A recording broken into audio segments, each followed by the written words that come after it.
আসসালামু আলাইকুম, welcome back to the Suraiya's blog. খাবারগুলো দেখতে কত লোভনীয় লাগছে, তাই না?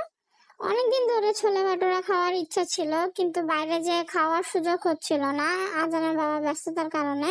তো ভাবতেছিলাম যে ঘরেই বানিয়ে ফেলি। ঘরের মধ্যে তো রোজার সময় যে সিদ্ধ ছোলাগুলা ছিল ওগুলা নষ্ট করে ফেলানো হচ্ছে, ভাবতেছি যে ছোলে ভাটুরা বানিয়ে ফেলি ঘরেই।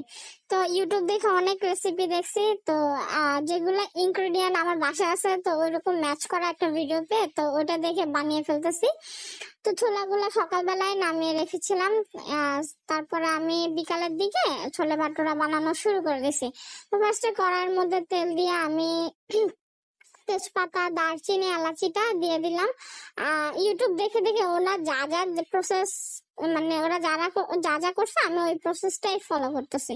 তারপরে এরপর আমি পেঁয়াজ দিয়ে দিছি, পেঁয়াজটাকে নেড়ে চেড়ে একটু ভেজে নিলাম আর কি। তো তারপরে আদা রসুন দিয়ে দিলাম।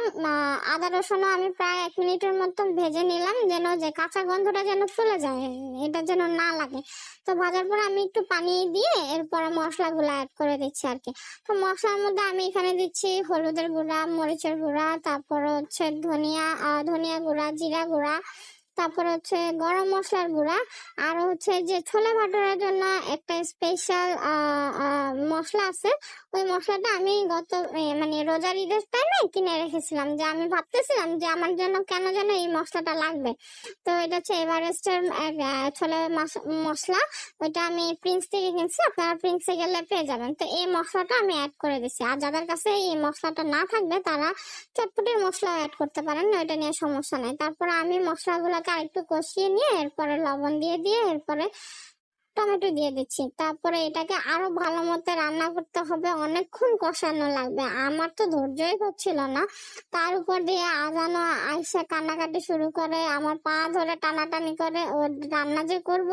তো দেখুন কতগুলা ছোলা ছিল, তো আমি ভাবতেছি যে এতগুলা ছোলা আমি রান্না করে বিলি সবাইকে খাওয়াতে পারবো।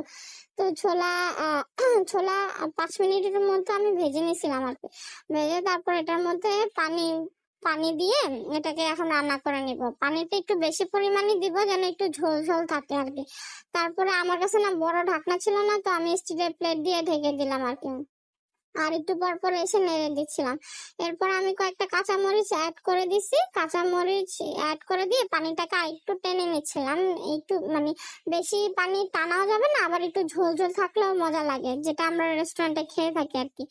তো এটা পানি একদম আমার পুরা ছোলাটা রান্না হয়ে গেছে। এখন আমি ভাটুরা রেডি করবো। ভাটুরা রেডি করার জন্য অনেক কিছু লাগে, তো আমি দৌড় দিয়ে যায় নিচে যা টক দই নিয়ে আসছি।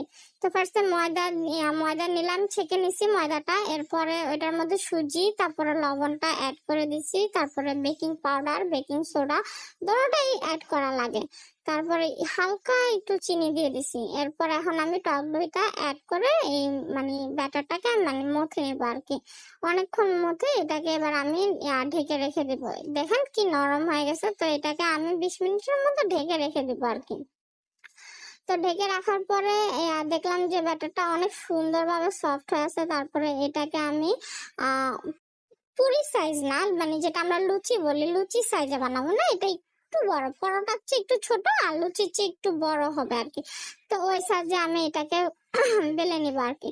এই যে দেখেন এই সাইজটা, এটা হচ্ছে পারফেক্ট একটা সাইজ হয়ে গেছে। কি সুন্দর হয়েছে, মানে আমার কাছে নিজের দেখতে খুব ভালো লাগতেছে যে না এত সুন্দর করে আমি বেলে নিতে পারছি। তো আমি চুলার মধ্যে তেলটাকে গরম করে নিলাম। তো অনেকক্ষণ ধরে গরম করে এরপরে চুলার আঁচটাকে কমিয়ে দিয়ে এবার আমি মানে রুটিটাকে ছেড়ে দিলাম আর কি। দেখেন এবারে মাসাল্লা দিলে আস্তে আস্তে ফুলতে থাকবে, এত সুন্দর লাগে। আমি নিজে এই ফার্স্ট টাইম ট্রাই করছি বাসার মধ্যে।